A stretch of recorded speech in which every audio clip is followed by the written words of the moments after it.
Time for another Horror Review Sunday. Today we're going to talk about Fear.com. This is a movie that I saw on the shelves all the time growing up. When I was walking through Hollywood Video, I would see this cover and it would scare the hell out of me. I'd see the creepy imagery on the back, this little crazy looking doll face girl with like wires wrapped around her face, and it was always a mystery, like what is that movie that I never got to see because it had nudity supposedly, so I wasn't allowed to watch it.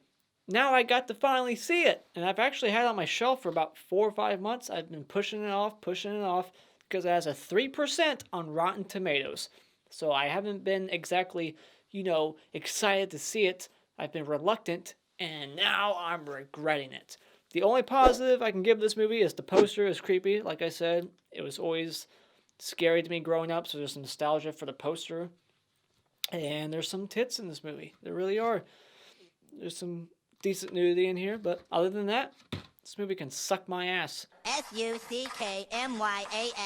This is the same director as House on Haunted Hill, so this guy can direct a good movie, but this is complete an abomination. There will be spoilers from here on out, because let's talk about this story.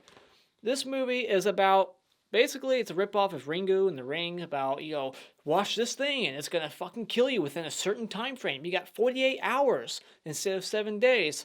And there's this website. You go to it, you start bleeding from your eyes, your ears, your mouth, your anus, your dick, and then eventually you'll die. There's fucking supernatural things. You see a little girl playing with a ball, and then things around you can be manipulated. You start having visions, and then boom, you're dead. Whatever your worst nightmare is, that's what they show you. Like, it's Pennywise now, and this ghost knows your fear, like that. And meanwhile, there's this guy torturing women for the internet, and he kind of makes money off of it somehow. It's like this Hostel situation. If I'm remembering the plot of Hostel correctly, you torture people for money.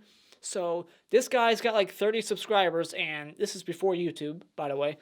So this guy's got some subscribers. He's torturing people for money. What does this have to do with this? There's an author who wrote a book about the internet and how there might be a soul that can go through the wires and blah, blah, blah. And he has all this research that he did somehow. And that when he dies, that is just now, yay, now the cops can use that information, all the photos, to try to solve this mystery. And it's done so horribly. Nothing is interesting about this movie. This is the most generic, bland piece of shit I've ever witnessed. The acting is dreadful from everybody, including Stephen Dorff. He's not that great either. Like, he should just stick to selling e-cigarettes. You got monotone delivery. There's a scene that sticks out. It made me laugh. I just wanted to keep, repeating it over and over and over again. You got this main torturer, bad guy, whatever. He's just a dipshit. And he goes up to this girl. He's, videotaping her, and he's, apologizing for videotaping her. Like, sorry, you caught me. Here's my business card. You look pretty. And how does she respond to being complimented? She has one line, and this is all you need to hear to know her acting talent, and it's, Do you mean that? yes, he means it. What the fuck? And then she just goes to the location and then gets captured, and now she's being tortured. And they keep cutting back to her being tortured throughout the movie, teasing you with torture. That never happens. There is no torture in this film. There's no violence. People might die, whatever, but it's not on screen. It's not creative. It's not bloody. There's no gore. This is just a detective movie, and it's so generic. It's so bland. There's nothing going on in this movie that I was, actually interested by. And then I read reviews about how this movie was NC-17, and then everybody was bitching about how graphic it was. Like, really? This is before Saw. I wonder how they felt about that. They must have shit their pants when they saw Saw and Hostel. This movie is graphic, and that's what every critic was saying. It's so violent. They had to cut it. And even when they cut it, it's still violent. No, it's not. There's nothing here. It's just the worst fucking script also. When you get to the end of it, it's just wait, so this ghost that was tortured by this asshole made a website in the afterlife to therefore kill people while she wants them to help her get justice on this asshole. But she's killing everybody that she wants to help her. It's all the game on this website. You have 48 hours to catch this asshole who killed me. But she's killing everybody and barely gives them a fucking chance to solve her mystery.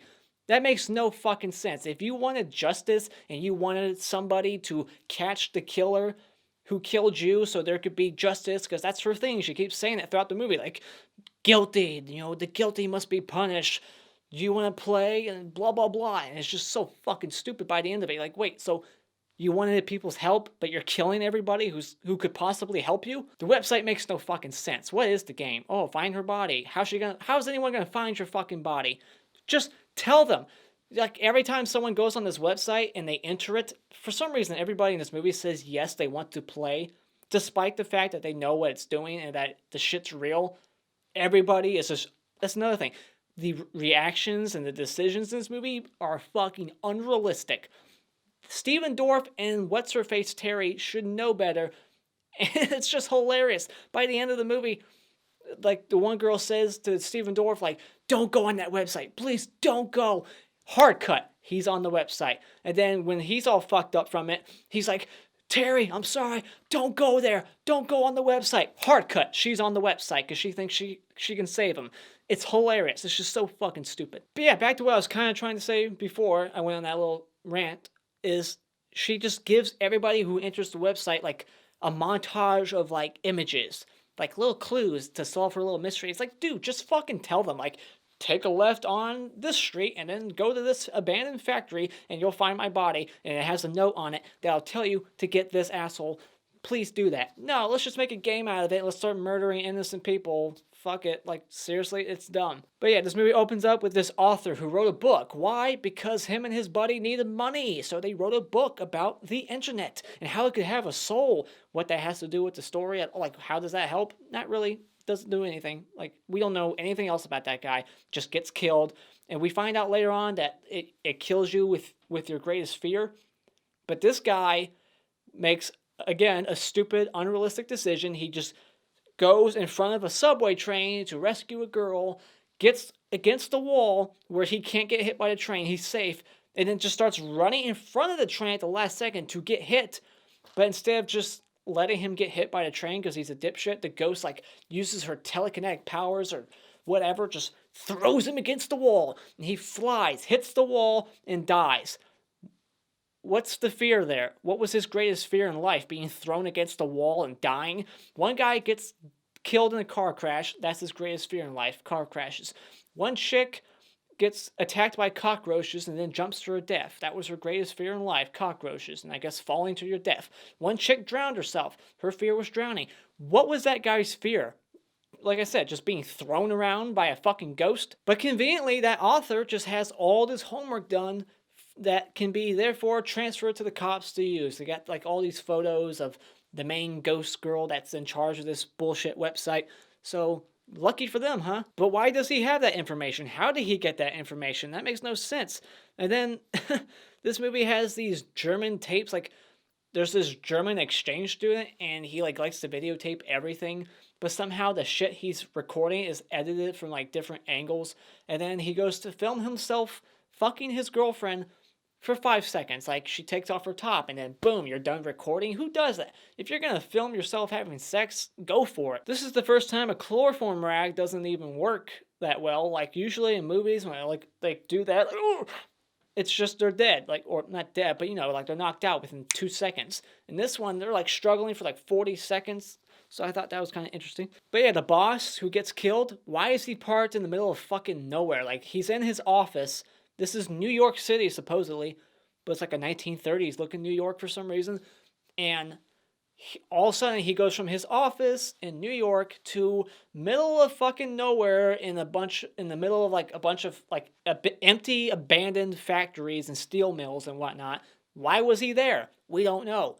Is that really the back parking lot to his fucking office?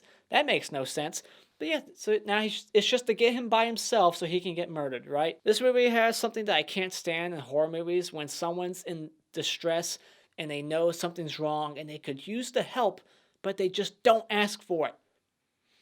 Quit holding on to whatever pride you think you have. Just ask for help. It's not going to like lower or diminish your ego or fucking like ruin your street cred. Like, oh, I'm so brave, I don't need anyone's help. Just fucking ask for help. I'm so sick of that shit. Like, Are you okay? Yeah, I'm okay. Everything's fine. No, nothing is fine. You lying bitch. But yeah, then this website, it just forces it onto this one chick's computer. She never typed it in. It was just like, here you go. You're on it. Haha. Now you're next. It's like, that's not fair. And then there's just awful CGI bugs everywhere. And then she writes a bunch of ones and zeros. There's like this code that she writes on the walls before she dies. And they never investigate it, and it's never brought up. So why is it there? Who took the time to write ones and zeros across the set if it wasn't going to play a part in the story? Okay, but meanwhile, throughout this film, there's this Department of Health worker who gets called at the beginning because the German guy was like bleeding from his eyes, so she needed to come in to see if there was a virus that he was spreading or what he had, whatever. But then after that scene, she's in every other scene as a detective now. She's not a detective, she's not a cop, she's not a sergeant, she's nothing. She works for like the health department. She doesn't have any knowledge in this department. Why does she think she qualifies now? And hard cut, they're in bed together. Stephen Dorff and this chick, Terry, their chemistry, there is no chemistry. At one moment, Stephen Dorff's like, I can tell you don't get out much because you're fucking awkward. And she's that cliche middle-aged woman who has a cat and is all lonely. Every character in this movie is a fucking cliche. At one point, they go to the second author of this book and they're asking him for the site. Like, what's the name of it? But they already fucking know it. And then every scene after that, they know it. Even though that author never gave them the information they were asking for. So, what? Who lets their child play at an abandoned steel mill? That's stupid. Okay, so they know the location of the killer now because they found the girl's body. And she's still trying to kill them even though they're trying to do justice for her. But whatever, she's stupid. They go to the location, and when they're on their way there, they phone up the other detective who's had zero character focus in this movie. He's just a throwaway character. They call him, like, meet us at this location. This is where the bad guy's at. This is where the murderer is. Let's go get him. You're going to call one. No, get the whole fucking department. This guy is a very, like, top of the list wanted killer in New York. And you're going to call one guy to go help you out. And when they get there, that guy's already dead. How did he beat them there? Fucking ridiculous. It's just dumb. And then Stephen Dorff, who's been hell-bent on getting this son of a bitch, fires one at his leg, shoots him right in the fucking leg, and then isn't trigger happy at all like he should be. And then the bad guy just coincidentally, like, was able to somehow conceal this Walther P38, like, German pistol in his pants, shoots Stephen Dorff. Now Stephen Dorff is dying. It's just awful. And then the one chick, Terry, stabs him in a non-lethal spot on his back, and then immediately, like, turns her back on the killer to go help out Stephen Dorff. Like, she's fucking Laurie Strode. She's annoying. And then guess what? This killer's still alive. Wow! Big surprise. But before he can do anything, Stephen Dorff types in fear.com, and then boom! The ghost is now haunting the killer that she's been wanting this whole time, supposedly. And how does she kill him? How do we finally see this prick go down? Just drops dead. Like, and he's like hallucinating all this weird stuff, and then his eyes are bleeding, and then he just drops to the ground dead. How anticlimactic can this film be? And I like that the girl that they save is like not thankful. She's not happy when they show up. She's just sitting there doing nothing. And you know a movie's bad when it doesn't know how to end. This movie could have easily ended as soon as the bastard dropped dead, but for some reason the film carries on an extra 20 seconds to show Terry in bed with her kitty cat, and then the phone rings, and she picks it up, and there's nothing but static. It's like, okay, hangs it up, and then just kind of sits there on her bed, and then boom, fade to black, it's over. That extra 20 seconds means absolutely nothing. And this film means nothing because it's dog shit. So final thoughts, fuck this movie, don't ever watch it. It's the most bland, unoriginal, uninspired, crappy early 2000s horror movie with nothing to author. Do not waste your time. So when it comes to fear.com, there's one thing I'd rather do than watch this shit again, and that is to blow my fucking brains out. And those are my thoughts on fear.com. Let me know what you thought about this piece of shit in the comments below. Are you a defender of it? If so, then I just pissed you off, but you pissed me off by liking it. So defend it all you want in the comments below. Thank you so much for joining me tonight. Hit this like button if you want to, and you can become a subscriber today just by clicking on my cartoon face in about 5 seconds. And until next time, auf Wiedersehen.